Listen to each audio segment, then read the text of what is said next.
Good Tuesday morning, and it's the day before Christmas, the 24th. I kept thinking, oh, it was the thing, the night before Christmas and all. Anyway, I'm sorry I missed today's video. Frankly, I forgot to make them, and that's what happened. And right now, I'm trying to catch up at the last minute. Anyway, so if it seems rushed and awkward, it is because it is such. In any case, it is the day before Christmas. And if you have kids or grandkids, I'm sure the excitement is in the air. There is no more exciting time. I think it's more exciting than Christmas itself. I think the day before, especially the night before. Did I tell you I saw the real Santa Claus? Did I tell you that story? Yeah, I was a kid. Yeah.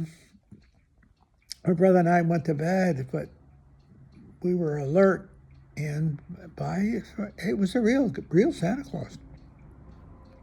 He came in and he came into the house all dressed up, I guess the reindeers were outside. I don't know. Anyway, he was talking to my mother. You know what's interesting about it? I didn't realize it till then, and nor since. He sounded just like my Uncle Rudy. He did. Uncle Rudy was not my real uncle, but he might as well have been, very, very close friend of the family. Well, I sounded just like Uncle Rudy. Anyway, I have such a fond memory of that because Santa Claus he really did visit. I think I was about 17 at the time, 18.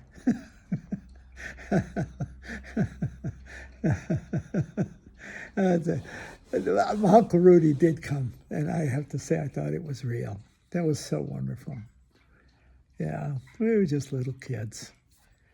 Did you guys have train sets? We used to put up train sets around the Christmas tree and then electric trains. And then my brother and I created a real hobby with it. Then went all the way into high school. We had a magnificent train set. More than a set, I wouldn't call it that. We had this large board up in the attic, and with towns or buildings and caves and this and that, whatever you want, tunnels. We really went at it. We had really created quite a hobby out of it. It was part of Christmas, but then it went past Christmas. It was such a time. You could see it's a time you remember with so much excitement and so much fun. And I'm sure as you're listening to me, you remember your own. Not only as children, but you must remember it.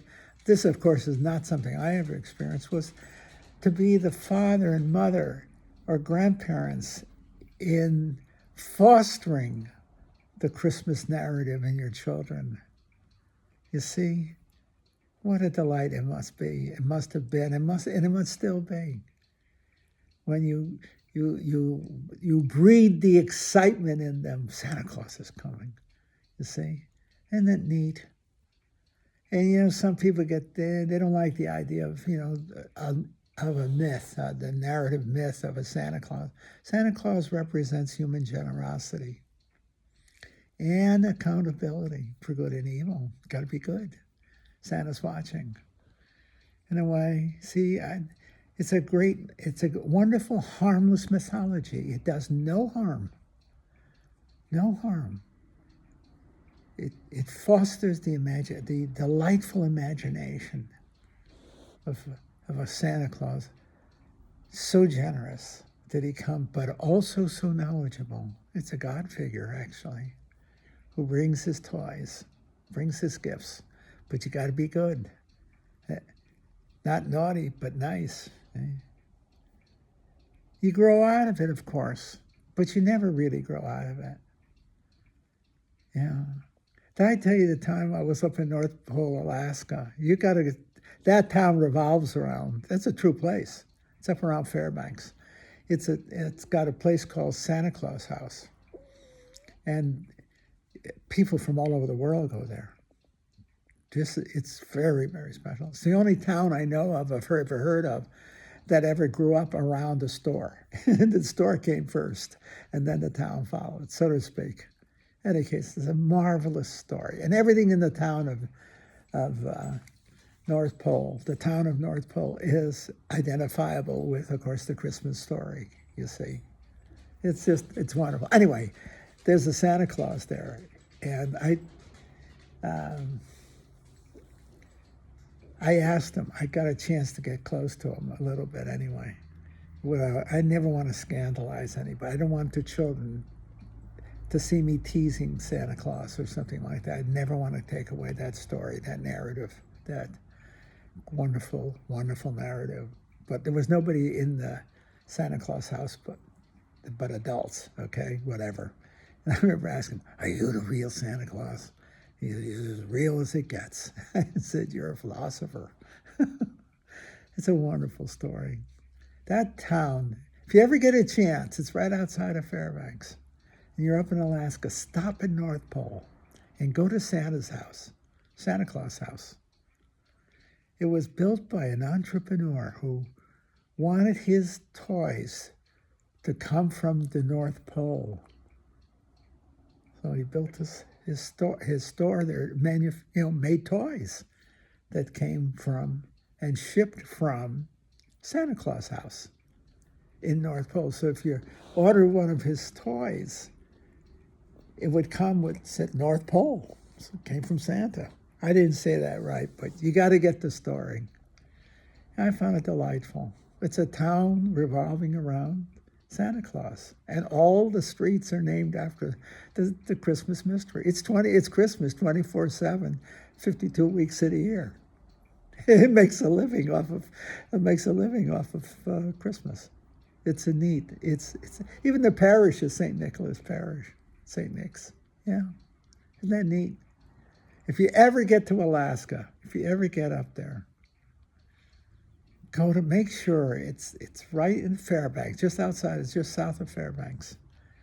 So get to Fairbanks, and you're just a stone's throw from North Pole. Believe me, anybody in there can tell you, yeah, just go down the road here. It's a delight. And I don't care when you're there, Santa Claus will be there, and he'll be there in his chair. It's really neat. And I don't know why I'm even thinking about that, but this is Christmas.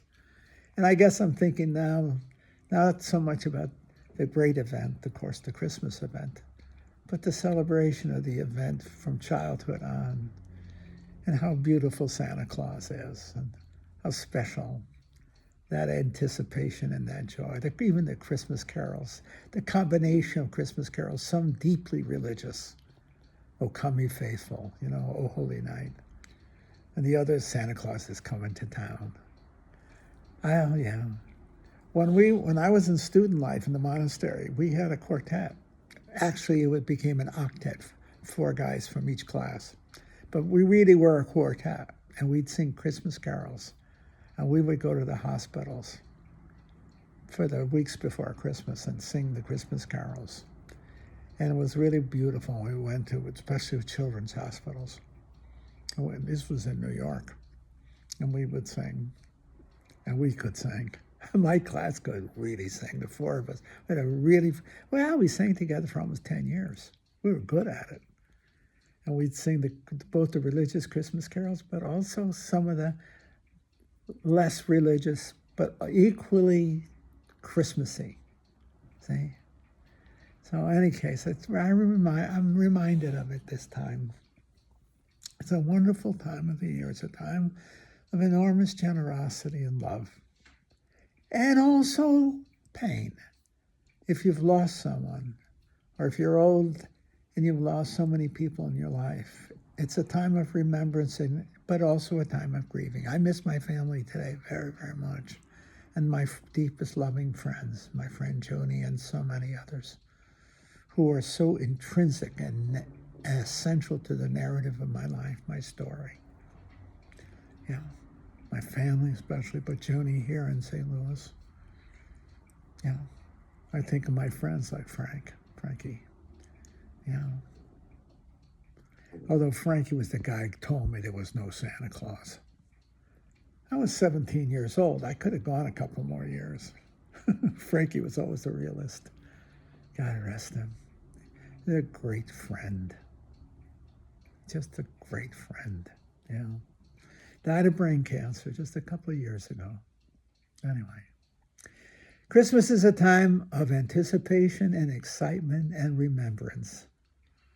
And so that's what we're going to do. All of us, one way or another. It can be the saddest day of the year, the happiest, and a combination of both. As we remember, if we're old, we remember as much as we anticipate. When you're young, it's nothing but anticipation. It's exciting. And that's so wonderful.